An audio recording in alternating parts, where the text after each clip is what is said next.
I didn't really know what the building would end up becoming when I bought it, but I saw it and I fell in love with it. It was charming and historic, and I took a look at the ceiling.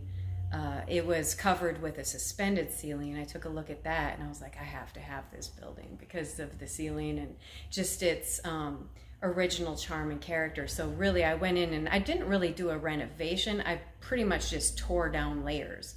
I tore down layers of the years to expose the original charm and beauty of the place, and then, added some things and whatnot. But I didn't know what it would exactly become. I just knew that I wanted to have a space for my art studio. But it ended up actually becoming a gathering place because there was a wedding reception that was, somebody needed a space for a wedding reception. So I was like, okay, well, I will do my best to make it into what you need it to be. And took me it took me a while, but I was able to meet that deadline, and they had a wonderful wedding reception. And then from there, the idea came up, oh, okay, gatherings. We can, rent it out for gatherings, and it became that. And there's been some awesome special occasions that have been celebrated here.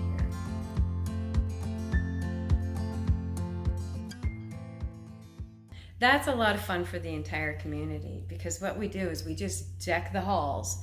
We just make it look amazing in here. We just with the lights and the decor, and every year it seems to be a little bit of a different theme. So we deck it out, and then we have these free events for the community to come in. They can bring their families, they can bring the children in, and they can see Santa during the weekends, and that's a lot of fun.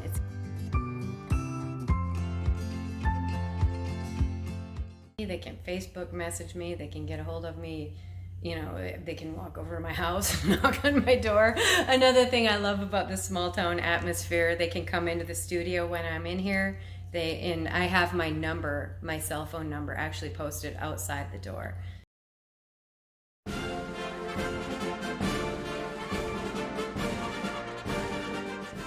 I'm also a retired first sergeant in the United States Marine Corps.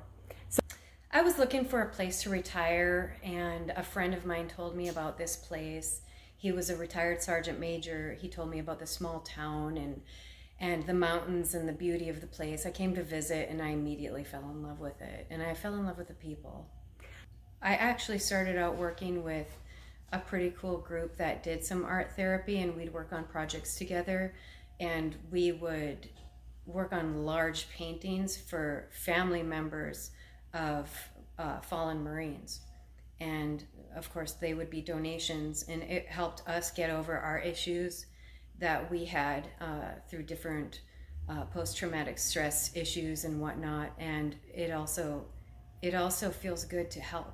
It also feels good to give to those who are suffering, and a lot of those family members benefited from that, and it just gave them a lot of joy to know that they were cared for when we did those projects. So that was more right after I retired, and then I moved into a ministry that helps veterans, and it's called Operation Restored Warrior, and we help veterans that suffer with any kind of issues, whether it be alcohol problems, drug problems, post-traumatic stress, sexual trauma, anything of just any kind of wound, really, because to Jesus, all of it is important, and it can all be healed. So I've worked with veterans on that with them, and also just kind of being involved in this community has been wonderful. This community has really embraced veterans, and they are definitely a patriotic community, and I really appreciate that. I've been welcomed with open arms, and my son is also in boot camp to become a United States Marine.